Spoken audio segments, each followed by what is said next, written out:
Oh, hello, Bullet. Haven't seen you in a while. Is it going to start? It doesn't look real safe right now. All right, that took a little while, but we're safe. Always thought to myself, add an hour to this ram. Have a look at this bloke. He looks like a drowned rat. I reckon this has got to be Sydney's wettest day. A little bit of rear suck down here as now the cage touches the door. Have a look at that rain. Now, the reason why I've paused here for so long is because I'm frantically looking for my window winder. So remembering last comp, we did the door in, I had to change the glass, and I haven't put the skins back on, haven't put the handles back on. I'm getting wet in there. So this was the day that I was supposed to pull the old front diff out. Brian's coming next week, and we're gonna put in his new masterpiece. But I had to call stumps. Even me, as crazy as I am, I'm not gonna work in this. See if the weather is gonna be a bit kinder to us today, and that we can get this front diff out of Bullet.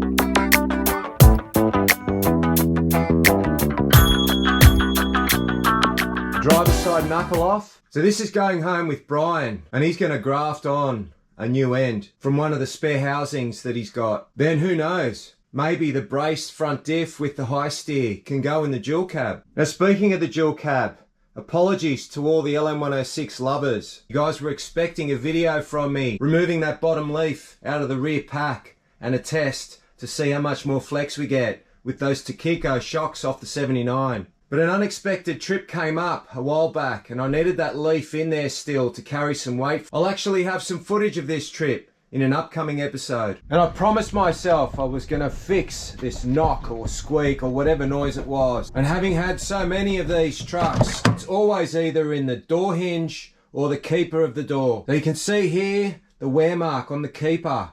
Just give it a little mark here so we know we're in the ballpark when we go to put it back on. But the good thing with Toyotas, apart from being able to open a bottle with it, is that you can turn them around and they're basically brand new again. So I guess that's my little tip. Anybody with a 106 or even the LN65, the door hinges and the keepers of the door are two of the main reasons for door movement on the road. And then I'll take that bottom leaf out and seeing how much more we can get out of it. All right, is this the last straw?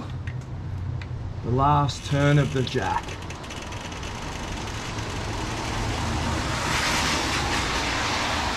It's not. Too much flex in the springs. I've got to go another jack. Hopefully this will do it.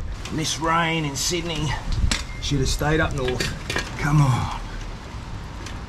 Just wants to hold on to it.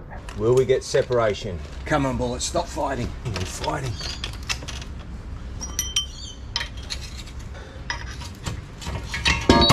Just as I finish, it looks like the rain's done with. So Bullet not only fought me, but so did the weather.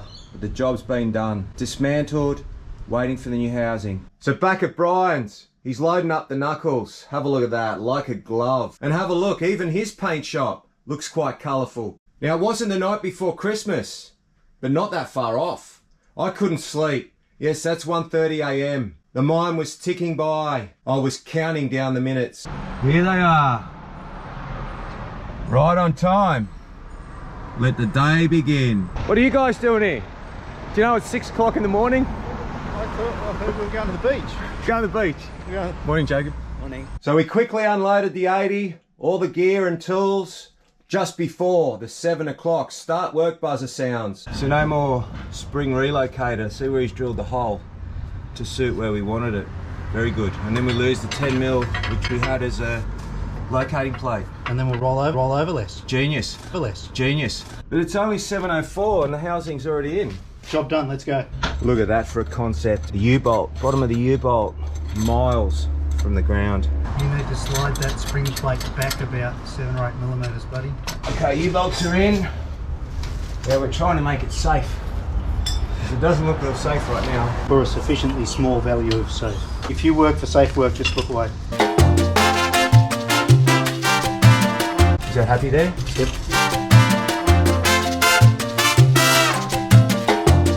Alright, that took a little while, but we're safe. Safer. It's all relative. But how good does that look? You still get a milk crate under that? Well, that's the gauge. That's what all the porter boys do. They say, look, I can get a milk crate under my front diff. What? What is this? Some standardised milk crate? Is it a No, it's the milk crate you were sitting on, the old man's chair, right there, look. Anyway, we're stuck for a little thing. Like a brake hose. Because this is an 80 series now, so we're hoping. We had it on the old housing that I bought. Did you hear what he said, Jacob? He said it's an 80 series now. It's an 80 That's my proudest moment. So in this pile of mess, these are the diffs I bought as donors, but they're for a spring over 75 on 80 diffs. I should have, there they are, right there. Right here. Yep. Let's see what they look like. All right, it's 8:30. Bit of a progress report, I think. So, the diff's in, tie rod's in, and it's set up. Parallel hydro assist bracket in there, which we've still got to adjust. And have a look at the clearance here. This is what Brian's been worried about, and we've had countless conversations about it. Still got to come up a bit. The springs probably still will flatten out as we lift, but I think that's ample room. That's far more clearance than we were expecting. That's awesome. This may be a touch short, but we'll work with that. Might have to make something up. We're knocking the seals in now. This is all still, this is so brand new. I can't believe it. For one that's been to Pebbly Beach. Yeah, and oh, that's right. This is Joel's. This is I Joel's just found out it's a friend of ours. If I can find some footage, I'll get it up. But this diff, I drove with Joel many years back. I had my brown 60 and he had his white 80, and this is his housing. So hopefully you've rust-proofed it. But we're happy. Progress is going good. Clearance-wise, we're looking really good. That hydro ram should clear that. We've got to muck around with the U-bolts still, but that's teething issues. We can still be able to drive it. Like I said, it's 8:30. I'm Pretty good effort. I reckon we're going down the beach for a hamburger at lunch. I reckon we're going down the beach driving on the dunes. Maroubra Beach. No, not Maroubra Beach. Shell, I'm in jail. All right, we're customising still. As you can see, we've got all our gear out, but the things we needed are at home. Bush Mechanics. Seal installation tool. High tech. So he's making a tool to knock the seal in. And I tell you, like I've pulled many Hilux CVs out and I've been doing it a long time, and very often the size of this, you just can't fathom in my head that this is going to be strong with no leverage, no spacers. So that's an IFS box, the pitman arm running back. So Brian had to work all these measurements and geometry out when he made that. Let me show you what the 80 series comes out with. So it just so happens we have an 80 series here as a display unit. So this is the 80 series housing that we're putting under the Hilux, but we're not running coils, we're running leads. So their drag link runs forward of the box. So it did take a little bit of thinking. We're going to have our leaf spring sitting pretty much where his radius arm bracket is, and then the tie rod on the back of an 80, it sits on top of the radius arms but underneath that center. The advantage of running the high pinion on an 80 is you have to. So that spare center that we've got, that's a normal Hilux center, a low pinion, we can't use on Bullet anymore. We have to pick up another high pinion. But all these things we've taken into account, and Brian's done most of the thinking. It's only money, right? And then you've got an 80 series housing on a Hilux, but with leaf springs.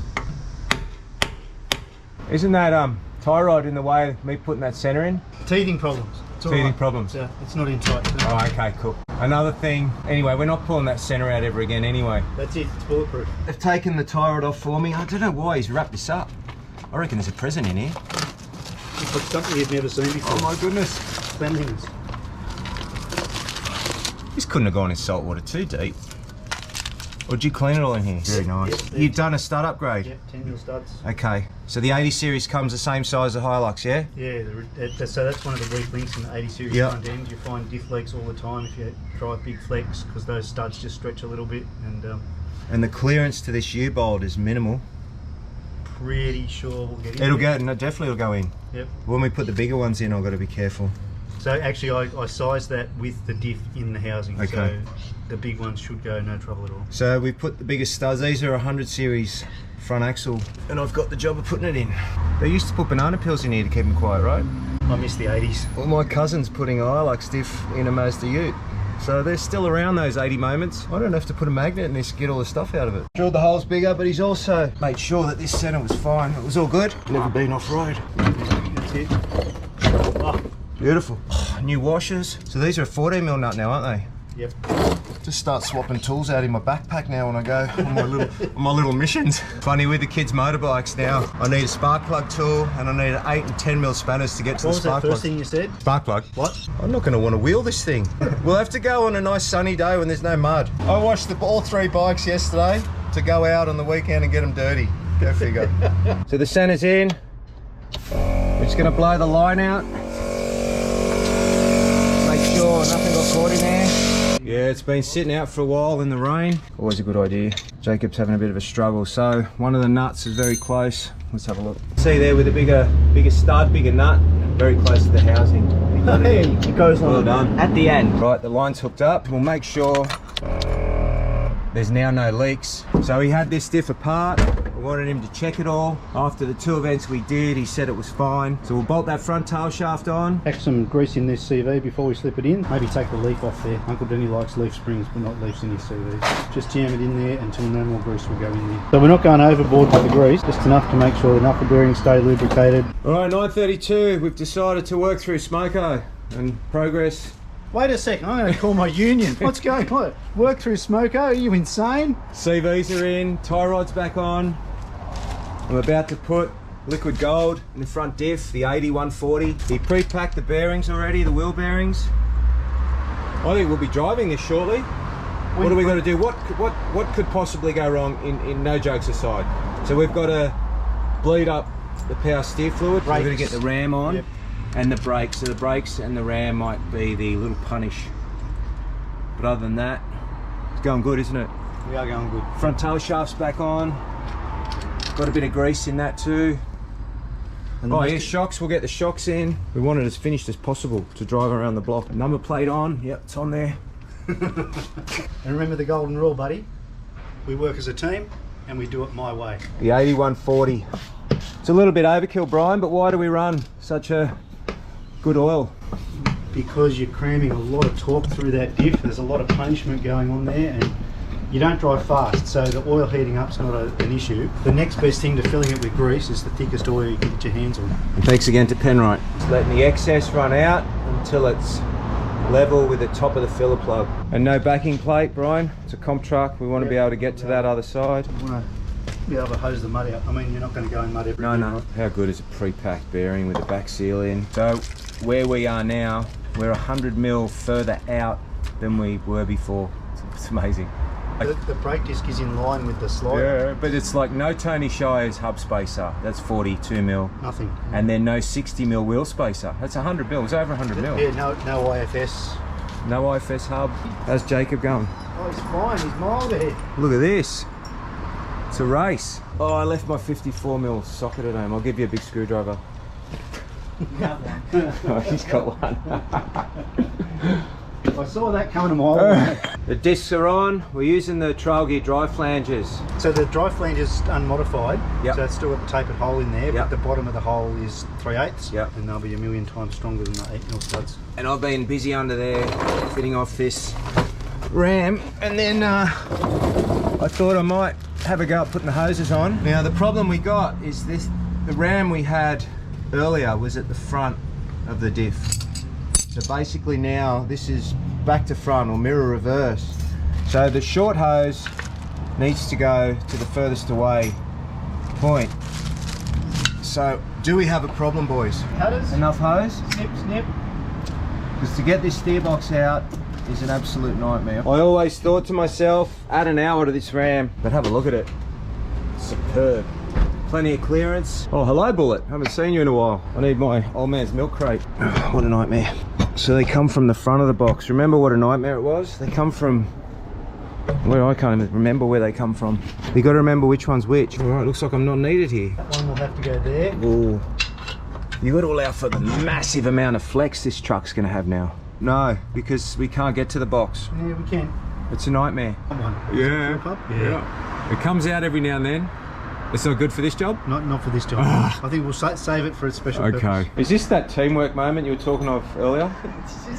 So this has cost us what, 40, 50 minutes?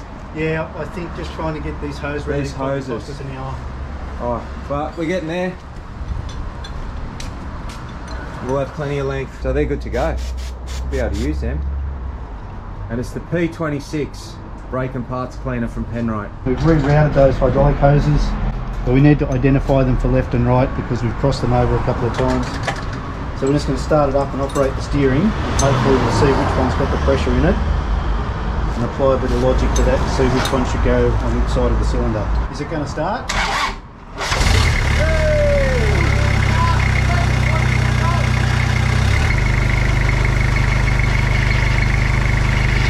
The short one actually goes to the other side. Bugger. Jacob's getting the front shocks in, the Bilsteins, thanks to Cal Offroad. And I just want to document that Brian's still working on that hose.